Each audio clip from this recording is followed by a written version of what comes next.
Perkenalkan, nama saya Rizky Budiarutomo, G331210091, Ilmu Komunikasi Sore B, Internal dan Eksternal PR. Suatu perusahaan yang tumbuh dan berkembang di dalam suatu masyarakat akan selalu menghadapi tekanan, baik dari luar perusahaan atau dari dalam. Demikian unsur-unsur tersebut selalu menekan perusahaan. Ada kalanya unsur-unsur itu malah memberikan peluang justru akan membesarkan suatu perusahaan tersebut. Tugas PR mensinkronasi antara informasi dan dari perusahaan dengan reaksi dan tanggapan publik sehingga mencapai suasana akrab, saling mengerti dan muncul suasana yang menyenangkan. Dengan kata lain, PR mengembangkan tugas atau tujuan yaitu berkomunikasi ke dalam dengan publik inter dan eksternal. Hubungan internal atau publik yang menjadi bagian dari unit, badan, perusahaan, atau organisasi itu sendiri. Tujuannya memupuk adanya suasana yang menyenangkan antara karyawan, menciptakan komunikasi antara bawahan dan pimpinan yang terjalin dengan akrab, tanggung jawab untuk melaksanakan kewajiban terhadap perusahaan tersebut.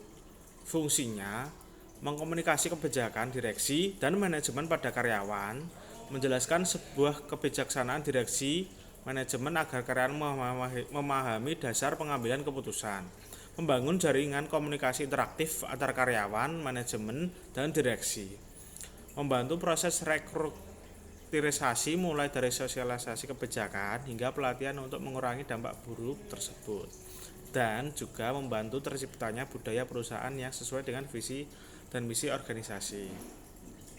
Yang termasuk dalam hubungan internal yaitu karyawan, orang-orang dalam perusahaan yang tidak memegang jabatan struktural atau yang bisa disebut karyawan.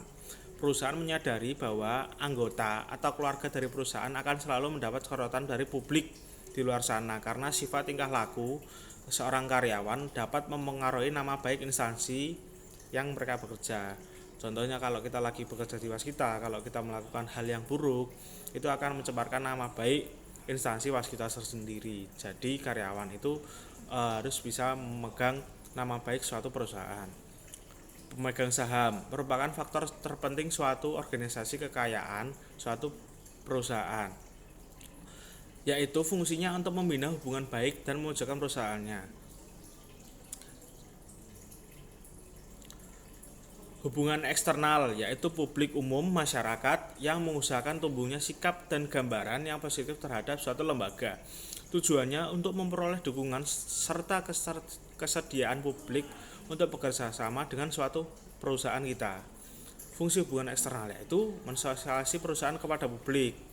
Dari perusahaan kita sosialisasi kepada publik, menjelaskan kepada pemegang saham, menjelaskan hasil dan diadakannya rapat umum, membantu pemasaran, menciptakan citra produk, sosialisasi presentasi, mengembangkan program pengembangan masyarakat sebagai bentuk tanggung jawab perusahaan kepada publik. Yang termasuk dalam hubungan eksternal ada customer relation, community relation, government relation, dan press media relation. Terima kasih.